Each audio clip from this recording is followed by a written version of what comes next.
Thanks, Lillian, and good afternoon, everyone. I'm sure you can all remember the World Cup when the word Kenaku, or it's time, and it's a Tswana word, was reverberating around the world, and the whole world was in this state of expectation that Africa's time had arrived. But yet in Africa, if we look at the continent, we see poverty, we see corruption, we see all the negative things that we can think of, political instability, and I'm sure the list is long and we can all go in, and I'm sure you can all add a thing or two to that. But on the other hand, we also see a continent where there is foreign direct investment that's increasing. We've seen GDP growth on the continent. We've seen positive political reforms on the continent. And we've seen an enormous emerging middle class that is driving a whole lot of activities within the business sectors. So it's a continent of stark contrast, a continent that doesn't always make sense to anyone. But I think the happenings in North Africa also highlighted again the uncertainty and the risk that business take when they deal with Africa. But Christo Vista once said something that was so true, to put Africa into perspective, and I've got a slide which I need to see where I press it. There we go. And it's all depending on how you look and what your vision of Africa is about. And there was a shoe company that wanted to invest in Africa, and they sent two of their top salesmen into Africa and asked them to give some feedback when they came back. The first guy came back and he looked at the board and he said to them, "Guys, what are you trying to achieve? Africa is filled with people without shoes. They'll never buy our product." The second guy came back, and of course, he was upbeat, he was positive, and he said, "That's the exact opportunity, the fact that people don't have shoes on their feet and how we can actually achieve that goal of putting shoes on these people's feet." And I think that's the key for me when we're dealing with Africa. It's your mindset, first and foremost. Do you believe in the African story? Is there place for you in Africa? And if you can't get past that building block to believe in the African story, then I think you should rather stick to the first world countries and the safe havens that they possibly in the past used to give you. And I think recent history has taught you that those safe havens is not as safe as everyone thinks they are. Obviously in Africa there are challenges, and I think today when I speak to you, and whatever I say to you, please keep this in the back of your mind, that we are real about the challenges in Africa. They are real challenges. I'm not going to list them for you. They're on the screen there. But Africa is not an easy place to do business in. And Africa does face a lot of challenges. But it's exactly these challenges that provide the opportunity for us, specifically in the property sector, to get great returns, to promote development on the continent, and of course, to sell the African story. But I think for you to do this and to achieve this, it takes a special kind of approach. And you have to have an entrepreneurial spirit to work in Africa. Because if you don't have that spirit, and if you can't adapt to change, and if you think you know it all, then rather don't enter these markets. Because there's one thing that is certain, that change will happen. You will have to deal with the unknown. You will have to deal with uncertainty. And it's how you deal with it and how quickly you deal with it that will determine your success in Africa. There's no frame of reference. There's no database of IPD statistics that sit in Africa. So there's a lot of hard work that has to be put in before you can actually reap those rewards. But what we're seeing on the ground, despite these challenges in Africa, we are seeing that there are certain sectors that are being driven and forcing development in a lot of these countries. And I think of the telecom sector, I think of the retail sector, infrastructure development, and the list goes on, oil and gas, mining, power. All of those create opportunities for business to enter into these markets. I want to show you this slide. It's a slide it's in the Congo River. And we all know the problem about title in Africa. And this is just to demonstrate the way a developer would act, and I want to, later I'll speak about developer and the final user of the products who really are buying the income stream.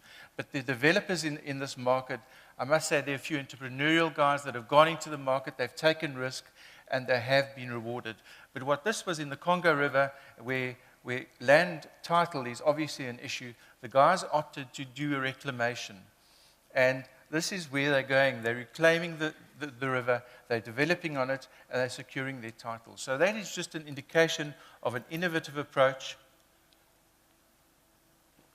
The guys are taking across Africa, and it's actually happening. We're seeing this in Lagos. We're seeing these kind of initiatives all over the country, all over the continent, because I think land title is one of the serious issues that have to be dealt with up front before one can even proceed with any of these developments or these projects in Africa.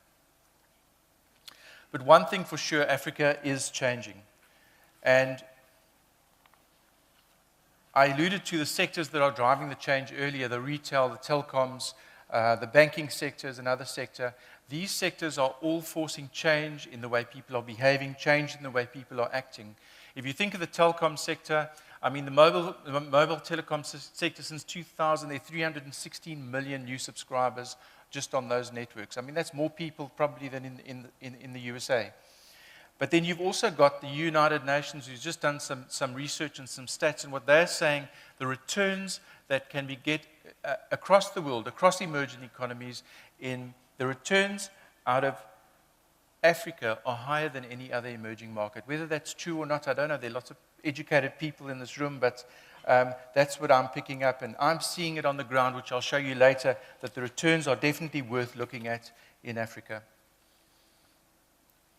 For me, the biggest element is for people to take a plunge and actually to understand that the glass is not half empty, that the opportunities are in Africa, that you're prepared to venture, that you're prepared to risk. And in the property sector specifically, what we've experienced over the last 10 years in our work in Africa is initially there were a lot of entrepreneurial developers, and I'm not talking about the SADC countries really, I'm talking more countries up in Africa. A lot of entrepreneurial developers entered those markets for a whole lot of years without any long-term institutional investors coming into the market. For the first time, we're seeing that the investors, the long-term investors, are entering into these markets, and they're actually buying the income stream that have been put together by these developers. We're also seeing a large drive from multinational companies, and I'm sure we all read the newspapers every day to see how many multinational companies are entering into the market. All that I can say from our group, it's actually a reality. Nokia Siemens, for example, is a good example that have approached us, 22 countries in Africa. They want representation. They're already in these countries. And the list goes on with requests we're getting like that from multinational companies wanting to be in Africa. The requests might be small. It might be 200 square meters of space, but up to 5,000 square meters of space. But the reality is multinationals are positioning themselves on the continent because they believe in the African growth story. That they know that there's risk, absolutely, but that they know that there will be reward long-term, without a doubt. I think there is a lot of talk in Africa, and the key in Africa is you have to be on the ground and you have to analyze what is real and what is not real, because you cannot rely on data that you get out of Africa. You have to go and do the hard yards and actually go and understand it yourself.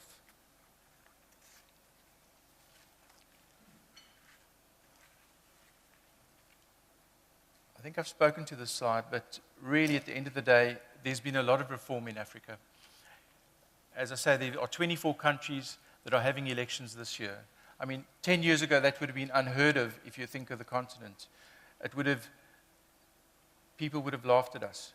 But if you look at what's happening, and I'm going to concentrate on two aspects here only, and one was the elections that I just wanted to highlight. The other one was, if you look at political reform,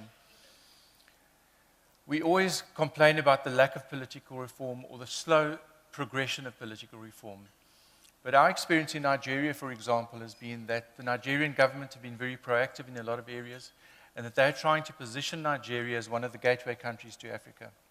My feeling is South Africa is going to lose that position if we do not act proactively as a country. And in Nigeria, we experience firsthand the proactive approach of the government on the ground.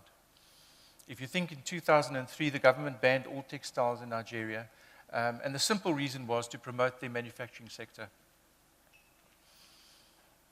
Sounds like a good idea, but the reality, what happened was, all that happened in Nigeria was Asian goods were smuggled in. Their own manufacturing sector could not produce goods at reasonable costs because of, amongst other reasons, the lack of power supply in Nigeria. And we found that those goods were coming to the market far more expensive than the goods could have been landed in if we'd imported them from Asia or even the South African retailers. The government was bold enough to lift the textile ban.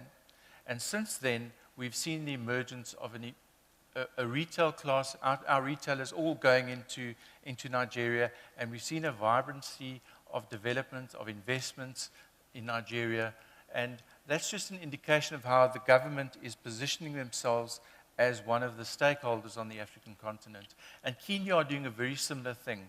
And I think we're very naive to think South Africa is going to retain this position if we're not going to be proactive, because there are other countries that are definitely vying for this position in Africa. I think I'm going backwards with the slides, am I? So let's go. Africa is not one opportunity. Often I hear that we're going to invest in Africa. And I think people often treat Africa as we would treat an India or a China. And our experience, once again, has been you cannot treat Africa as one country. You have to do the country-specific risks. And I think that's not good enough. You have to get into the provincial risks, or what they call a state risk, and then again into specific city dynamics. Because that's the only way you're really going to understand the dynamics of these countries. For example, in Nigeria, there are 11 states. Each state is like a country on its own to get through the rigmaroles, the red tape of understanding that. So again, I think I can't stress enough that you cannot see Africa as one continent.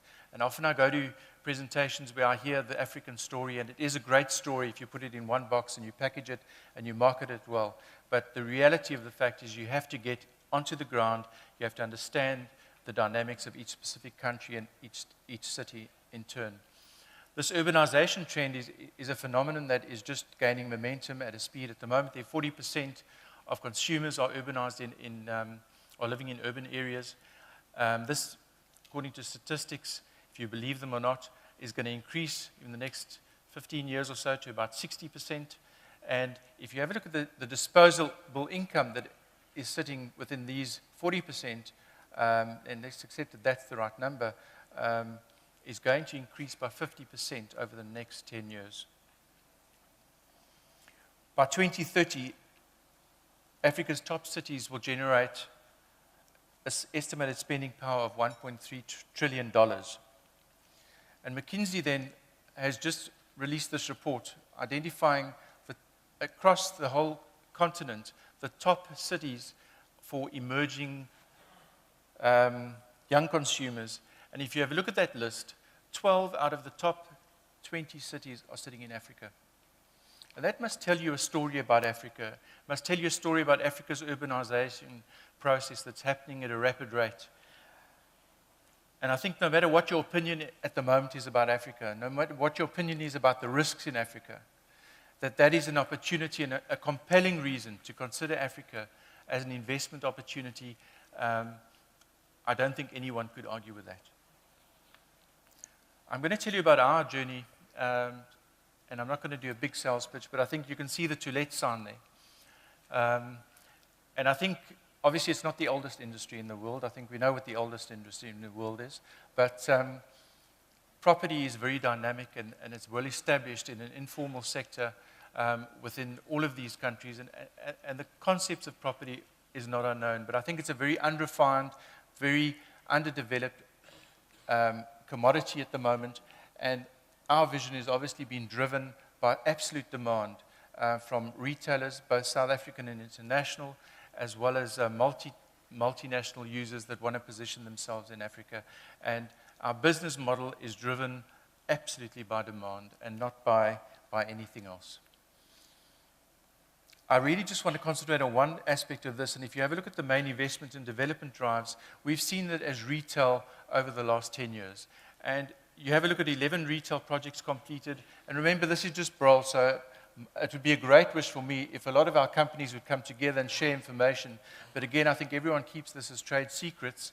And if one could get a database going of what's happening on the continent, I think that would be more reflective.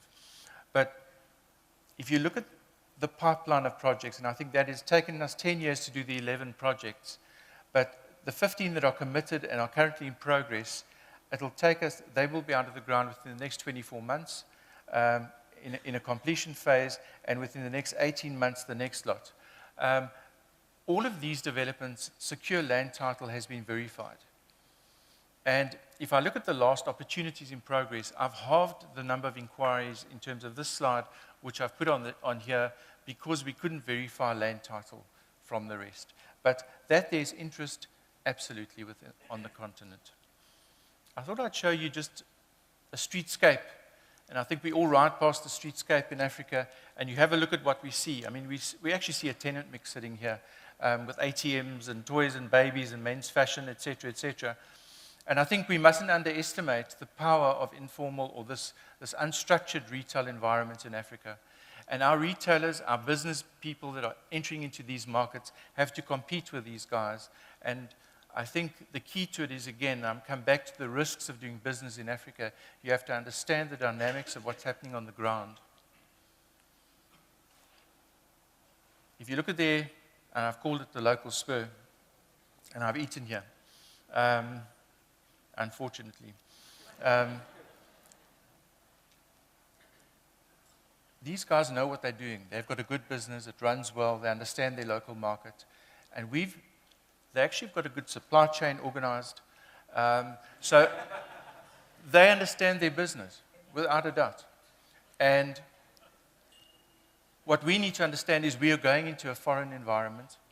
And the key to us is to understand the real risks of doing that and being able to put concepts in those markets and adapt to those markets and actually make it work. We've also found a local KFC around there. But if you look at what that is, the guys go past there, they grab the chicken and they go and do their thing at home. Now, how do you compete with that in a market? And again, guys are competing head on because they're understanding those markets. That KFC want to roll out 130 stores, and they'll probably do very well with that. But the key to it is to understand local markets, analyze the risk, city-specific, development-specific. I just thought you might find that what's happening on the ground is obviously development. And this development is being driven by demand. And the formalizing of the retail sector is happening at an alarming rate. The key constraint is finding the land and the land title. I think that is the bottom line. I don't think there's a lack of people interested in doing developments. There's definitely not a lack of end users for investors. And a lot of these people have secured capital to actually make these developments work. If you look at what we've seen driving, and sorry, there is a mistake on here under Nigeria Industrial. It should be a Y as well. But if you see what we've seen across our board, and those are the countries that we've got projects in, absolutely retail is driving the demand on the ground. And the retail side of our business is really doing well. And as I say, the key to it is securing the land, making sure that the developments can come together. Also, the size of these retail developments is key. They range from 6,000 square meters up to a maximum of 50,000 square meters, which we haven't yet put together, 50,000. I mean, that's in progress at the moment. But the key, we're saying that the key size is about 25,000 square meters is the average size of a retail center. And the reason for that, the only constraint in that, is the fact that there's a lack of retailers within the African market. We've obviously got a lot of our SA retailers entering into the market, but we need more retailers into the space, understanding the market, developing a track record. I think what impressed me, again, I'm going to refer back to local knowledge, because, I mean, the retailers we opened, took some new retailers up into Nigeria recently. The one thing that impressed me, again, and a retailer normally does all kinds of market research as to markets. I think it's very difficult for them to assess that up there. What they did, the specific retailer, it was Mr. Price, they sent our leasing team, which was a group of 10 people, a list of goods, what to go and buy, where to go buy them. They were packaged, sent back to Mr. Price locally, where pricing was looked at, quality of goods were looked at, sizing was looked at, and they positioned their store perfectly for the opening, and they actually did very well. Conversely, Some of the other guys didn't adopt a very hands-on approach on the ground, and I think they're going to learn very quickly how to do this. In the office side, you'll see what's driving the office demand is really the oil countries, other than Kenya, Tanzania, and obviously you can see Zambia as well. But I mean, really what we're seeing is more Nigeria, Ghana, and there are some nice new developments in Ghana that are coming up. I think developments that will really surprise you, and there are people in the room here that I know are involved with those developments, but they're really premium grade developments coming to the market. And I think what we're finding, there's a real lack of quality space within Africa, and that's driving rentals up at the moment. But the more quality space that comes in, I think the better for the market. If you have a look at on the ground, what we're finding on the ground is really, and I'm just going to give you some escalations, rental basis. You'll see the variation of rentals across West Africa to Zambia. There's no consistency. You need to understand the country specifics. You need to understand the dynamics of those countries. But that there's an appetite at these kind of rentals within those countries from whoever, undoubtedly. And just from my side, I think those returns are pure income returns, and they are average returns over our entire pipeline of goods. So they're not specific to what's happening at the moment, but they are returns, again, that we feel that will be achieved in all of the developments that I've referred to. I believe in Africa, and I believe in the story of Africa. And I think, hopefully I've left you with an impression that a lot is happening in Africa, but that there's risk in Africa. I think don't underestimate that. But that there's opportunity in Africa, undoubtedly. And I think you need to position yourselves for the next 10 years, because the landscape in Africa property will change over the next 10 years. It's going to develop at a rapid and alarming rate, and I think we're going to have more and more entrants into the market in the long-term space, wanting to own those properties, own the income streams, and hopefully more developers will enter the market as well. I thank you. Thank you very much.